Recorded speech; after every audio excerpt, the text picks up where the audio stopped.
Jamal, good morning. എന്താണിപ്പോൾ ഖത്തറിലെ സാഹചര്യം? ആശങ്ക ഒഴിഞ്ഞിട്ടുണ്ടോ? ഇന്നലെ ഉണ്ടായ ആക്രമണങ്ങൾക്ക് ശേഷം പിന്നീട് വീണ്ടും എന്തെങ്കിലും സംഭവിച്ചിട്ടുണ്ടോ? മനോ, ഇപ്പോൾ ലഭിക്കുന്ന ഏറ്റവും പുതിയ വിവരമനുസരിച്ച് 6 പേർ ഇന്നലത്തെ ഇസ്രായേൽ ആക്രമണത്തിൽ കൊല്ലപ്പെട്ടതായാണ് അന്താരാഷ്ട്ര മാധ്യമങ്ങൾ റിപ്പോർട്ട് ചെയ്യുന്നത്. ഇതിൽ ഖത്തർ ആഭ്യന്തര സുരക്ഷാ അംഗവും ഉൾപ്പെടുന്നുണ്ട്. ഖത്തർ ആഭ്യന്തര സുരക്ഷാ അംഗമായ ബദർ സാദ് അൽ മുഹമ്മദ് ആണ് കൊല്ലപ്പെട്ട ഖത്തർ ആഭ്യന്തര സുരക്ഷാ അംഗം. രണ്ട് പേരുടെ ഹമാസിന്റെ നേതാക്കൾ കൊല്ലപ്പെട്ട വിവരം കൃത്യമായി ലഭിച്ചിട്ടുണ്ട്. അതൊന്ന് ഖത്തറിന്റെ ഹമാസിന്റെ പ്രധാന നേതാവ് ഖലീൽ അൽഹയുടെ മകൻ ഹുമം അൽഹയാണ്. അതുപോലെ തന്നെ ഓഫീസർ ഡയറക്ടർ ജിഹാദ് ലബാദ് എന്നിവരുടെ പേര് വിവരങ്ങളാണ് പലസ്തീൻ മാധ്യമങ്ങൾ റിപ്പോർട്ട് ചെയ്യുന്നത്.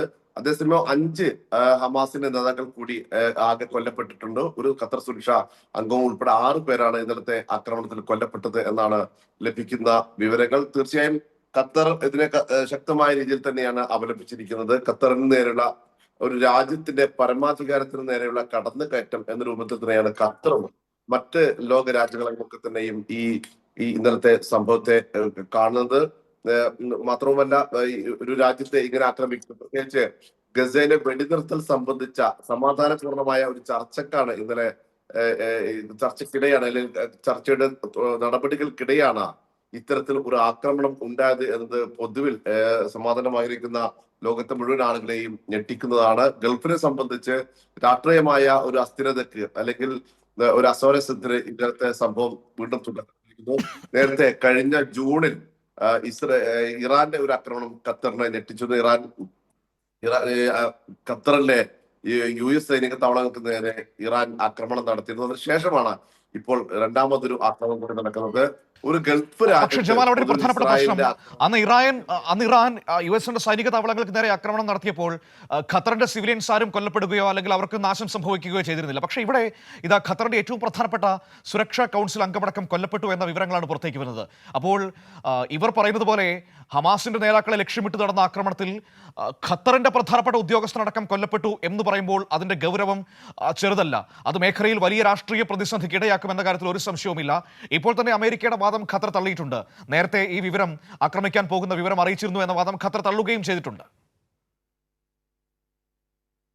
നേരത്തെ ഈ വിവരം ഖത്തറിനെ അറിയിച്ചിരുന്നു എന്ന് പറയുന്നുണ്ടെങ്കിൽ പോലും ഖത്തർ ഈ വിവരം തള്ളുകയാണ്. പക്ഷെ അമേരിക്കയെ ഈ വിവരം അറിയിച്ചിരുന്നു എന്ന് ഇസ്രായേൽ വ്യക്തമാക്കുന്നുണ്ട്. അമേരിക്കക്ക് ഈ സംഭവത്തെക്കുറിച്ച്, ആക്രമണത്തെക്കുറിച്ച് കൃത്യമായ അറിവുണ്ടായിരുന്നു. പക്ഷെ US പ്രസിഡന്റ് ഡൊണാൾഡ് ട്രംപ് വ്യക്തമാക്കുന്ന ഒരു കാര്യം, ഇത് അമേരിക്കയുടെ അറിവോടുകൂടിയല്ല ഈ ആക്രമണം. അമേരിക്കക്ക് ഇക്കാര്യം അറിയാമായിരുന്നു. പക്ഷെ ഇത് പൂർണ്ണമായും ഇസ്രായേലിന്റെ അല്ലെങ്കിൽ ബെഞ്ചമിൻ നെതന്യാഹുവിന്റെ മാത്രം ഒരു തീരുമാനമാണ് എന്ന തരത്തിലാണ് ഇപ്പോൾ US പ്രസിഡന്റ് ഡൊണാൾഡ് ട്രംപും പറഞ്ഞു വെക്കുന്നത്. പക്ഷേ ട്രംപിന്റെ വാക്കുകൾ ആരെങ്കിലും വിശ്വസിക്കുമോ ജമാൽ? ട്രംപിന്റെ വാക്കുകൾ ആരെങ്കിലും വിശ്വസിക്കുമോ? കാരണം പല സമയങ്ങളിൽ പല നിലപാട് പറയുന്ന മനുഷ്യനാണ്. നമുക്ക് അദ്ദേഹത്തിന്റെ വാക്കുകൾ വിശ്വസിക്കാൻ കഴിയില്ല. അതുകൊണ്ട് തന്നെ ഇസ്രായേൽ ഒരു നീക്കം നടത്തിയാൽ അത് അമേരിക്കയുടെ അനുമതിയോടെയല്ല അല്ലെങ്കിൽ അമേരിക്കയുടെ അറിവോടെയല്ല എന്നൊക്കെ പറഞ്ഞാൽ ഒരു കൊച്ചുകുട്ടി പോലും വിശ്വസിക്കുകയുമില്ല. അതുകൊണ്ട് തന്നെ ട്രംപിന്റെ ആ വാദങ്ങൾ ഖത്തർ മുഖവിലക്കെടുക്കും എന്നെനിക്ക് തോന്നുന്നില്ല. ഇവിടെ നമ്മളെ സംബന്ധിച്ച് അറിയേണ്ട മറ്റു പ്രധാനപ്പെട്ട കാര്യങ്ങൾ കൂടിയുണ്ട്. ഏറ്റവും അധികം മലയാളികൾ താമസിക്കുന്ന ഒരു ഇടം കൂടിയാണ് ദോഹയും കോബാറും പരിസര പ്രദേശങ്ങളുമൊക്കെ. ഖത്തറിലാണല്ലോ ആക്രമണം പലതും നടന്നത്. ഏതെങ്കിലും തരത്തിൽ പ്രത്യേക നിർദ്ദേശങ്ങളോ ജാഗ്രതാ മുന്നറിയിപ്പുകളോ ഒക്കെ ഇപ്പോൾ നിലനിൽക്കുന്നുണ്ടോ? നമ്മുടെ സാധാരണക്കാരുടെ ജീവിതം എങ്ങനെയാണ് ഇപ്പോൾ? മനു, ഖത്തറിലെ ഏറ്റവും പ്രധാനപ്പെട്ട ഒരു താമസ മേഖലയാണ് ഖത്താർ. ഒരുപക്ഷെ മനുവൊക്കെ വേൾഡ് ലോകകപ്പ് സമയത്ത് നമ്മളൊക്കെ സഞ്ചരിച്ച സ്ഥലം തന്നെയാണ്.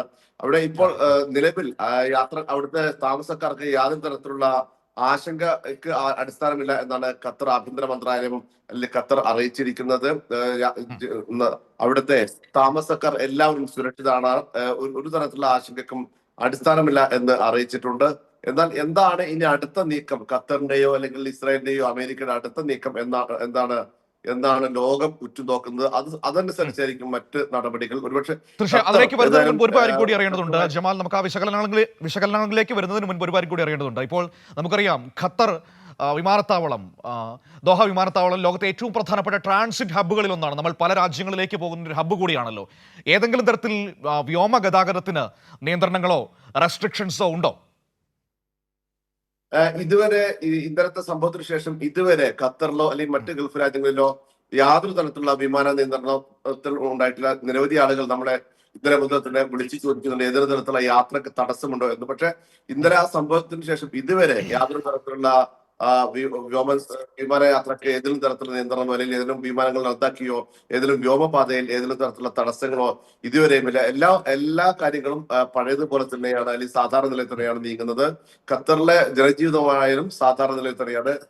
പ്രവാസികൾ പ്രത്യേകിച്ച് ഭയക്കേണ്ട അവസ്ഥയില്ല, അല്ലെങ്കിൽ അത്തരം ഒരു സാഹചര്യമില്ല എന്ന് തന്നെയാണ് ഖത്തർ ആഭ്യന്തര മന്ത്രാലയം വ്യക്തമാക്കിയിരിക്കുന്നത്. മനു, തീർച്ചയായും ഇനി നമ്മൾ മറ്റു കാര്യങ്ങളിലേക്ക് വരികയാണെങ്കിൽ ഇപ്പോൾ ലോകരാജ്യങ്ങളൊക്കെ അപലപിച്ചിട്ടുണ്ട്. അപ്പോൾ ഗൾഫ് രാജ്യങ്ങൾ ഇപ്പോൾ UAE ഒക്കെ വലിയ തോതിൽ അപലപിക്കുകയും ഒക്കെ ചെയ്തിട്ടുണ്ട്. നമുക്കറിയാം ഖത്തർ ഒരു സവിശേഷതയുള്ള രാജ്യമാണല്ലോ. ഒന്ന്, പലതരത്തിലുള്ള ഉപരോധങ്ങൾ നേരിട്ട് എല്ലാവരും ഒറ്റപ്പെടുത്തിയപ്പോഴും അതിനെതിരെ പിടിച്ചു നിന്ന് ലോകത്തെ ഏറ്റവും പ്രധാനപ്പെട്ട സാമ്പത്തിക ഇടങ്ങളിൽ ഒന്നായി മാറിയ രാജ്യമാണ്. അങ്ങനെ ഒരു പാരമ്പര്യം അവർക്കുണ്ട്. ഒപ്പം തന്നെ ഈ പറയുന്ന സമാധാന ചർച്ചകൾക്കൊക്കെ നേതൃത്വം വഹിക്കുന്ന ഒരു രാജ്യമെന്ന നിലയിൽ ഒരു മധ്യസ്ഥതയ്ക്കായി എല്ലാവരും ക്ഷണിക്കുന്ന ഒരു രാജ്യം കൂടിയാണ് ഖത്തർ. അങ്ങനെ ഒരു സമാധാന ചർച്ച നടക്കുന്നതിനിടയിലാണ് ഇസ്രായേൽ ഈ തെമ്മാടിത്തരം കാണിച്ചത്. നമ്മൾ മനസ്സിലാക്കേണ്ടത് എന്താണ്? അവർക്ക് ഈ സമാധാനത്തിലോ അതല്ലെങ്കിൽ അതുവഴിയുള്ള ഒരു കാര്യങ്ങളിലും താല്പര്യമില്ല. തങ്ങളുടെ ആധിപത്യം ഉറപ്പിക്കാൻ എന്തും ചെയ്യും. അതിനുവേണ്ടിയാണ് ഇപ്പോൾ ഖത്തറിന്റെ മണ്ണിലേക്ക് കടന്നു കയറിയത്. അത് തന്നെയല്ലേ മനസ്സിലാക്കേണ്ടത്? തീർച്ചയായും മനു സൂചിപ്പിച്ചതുപോലെ 2-3 കാര്യങ്ങൾ കൊണ്ട് ഖത്തർ വളരെ പ്രധാനപ്പെട്ടതാണ്.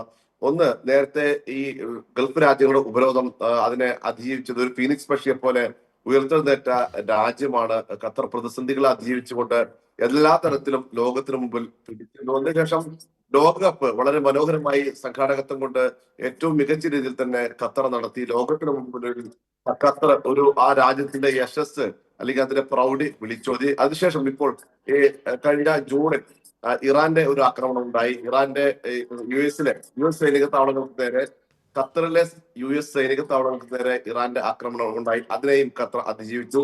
ഇത്തരത്തിൽ പക്ഷെ മാത്രമല്ല, ഏറ്റവും പ്രധാനപ്പെട്ട ഒരു കാര്യം, പലപ്പോഴും ഈ മിഡിൽ ഈസ്റ്റിൽ അല്ലെങ്കിൽ മറ്റു മേഖലകളിൽ രാഷ്ട്രീയമായ അസ്ഥിരത അല്ലെങ്കിൽ ഏതെങ്കിലും തരത്തിലുള്ള പ്രശ്നങ്ങൾ ഉടലെടുക്കുമ്പോൾ അതിന് സമാധാന ചർച്ചയ്ക്ക് നേതൃത്വം വഹിക്കുന്നത് ഖത്തറാണ്. ഗസയിലായാലും നിരവധി സമാധാന ചർച്ചകൾക്ക് നേരത്തെ വെടിനിർത്തൽ പോലുള്ള ചർച്ചകൾക്ക് അല്ലെങ്കിൽ അത്തരം കാര്യങ്ങൾക്ക് ഖത്തർ നിരവധി തവണ നേതൃത്വം വഹിച്ചിട്ടുണ്ട്. ഇപ്പോഴും ഗസയിലെ വെടിനിർത്തൽ സംബന്ധിച്ച ഒരു ചർച്ചക്കിടെയാണെങ്കിൽ അത് സംബന്ധിച്ച നടപടികൾക്കിടെയാണ് ഈ ഒരു ആക്രമണം ഉണ്ടായത് എന്നാണ് ഏറ്റവും ദുഃഖകരമായ, അല്ലെങ്കിൽ ലോകത്തെ ആകെ ഞെട്ടിപ്പിക്കുന്ന ഒരു വസ്തുത. ഇത്തരത്തിൽ സമാധാന ചർച്ചകൾക്ക് വേണ്ടിയുള്ള നടപടികൾ എടുക്കുമ്പോൾ ആ സമയത്താണ് ഇസ്രായേലിന്റെ ഏകപക്ഷീയമായ ആക്രമണം അല്ലെങ്കിൽ ഒരു രാജ്യത്തിന് നേരെയുള്ള ആ പരമാധികാരത്തിനുള്ള കടന്നുകയറ്റം എന്ന രൂപത്തിൽ ഈ ആക്രമണം ഉണ്ടാവുന്നത്. ഇതിനെതിരെ ലോകരാജ്യങ്ങൾ നിരവധിയായി രംഗത്ത് വന്നിട്ട്, പ്രത്യേകിച്ച് ഗൾഫ് രാജ്യങ്ങൾ തന്നെ UAE അതുപോലെ കുവൈത്ത് തുടങ്ങിയ രാജ്യങ്ങളൊക്കെ തന്നെ രംഗത്ത് വന്നിട്ട്, ജോർദാൻ, ഇറാഖ്, ഇറാൻ തുടങ്ങിയ രാജ്യങ്ങളും ഈ ആക്രമണത്തിൽ അവിടെ ഒരു പുതിയ രാഷ്ട്രീയ സമവാക്യം രൂപപ്പെട്ടു വരുന്നുണ്ടോ? ഈ ആക്രമണത്തിന്റെ പശ്ചാത്തലത്തിൽ ഗൾഫ് രാജ്യങ്ങളിൽ ഒരു പുതിയ രാഷ്ട്രീയ സമവാക്യം രൂപപ്പെടുന്നുണ്ടോ? ഇപ്പോൾ ഖത്തറിനോട് ഉള്ളിൽ എതിർപ്പുള്ള പല രാജ്യങ്ങളെ നമുക്കറിയാം. ഗൾഫ് മേഖലയിൽ തന്നെ ലോകകപ്പിന്റെ സമയത്ത് അവരെയൊക്കെ ഒന്ന് ഒരുമിച്ച് കൂട്ടാൻ ഖത്തറിന് കഴിഞ്ഞിരുന്നു. അതിനുശേഷം ഖത്തറിനോട് ഗൾഫ് രാജ്യങ്ങൾ ഒന്നടങ്കം ഐക്യദാർഢ്യപ്പെടുന്നതാണോ ഈ ഘട്ടത്തിൽ നമുക്ക് കാണാൻ കഴിയുന്നത്?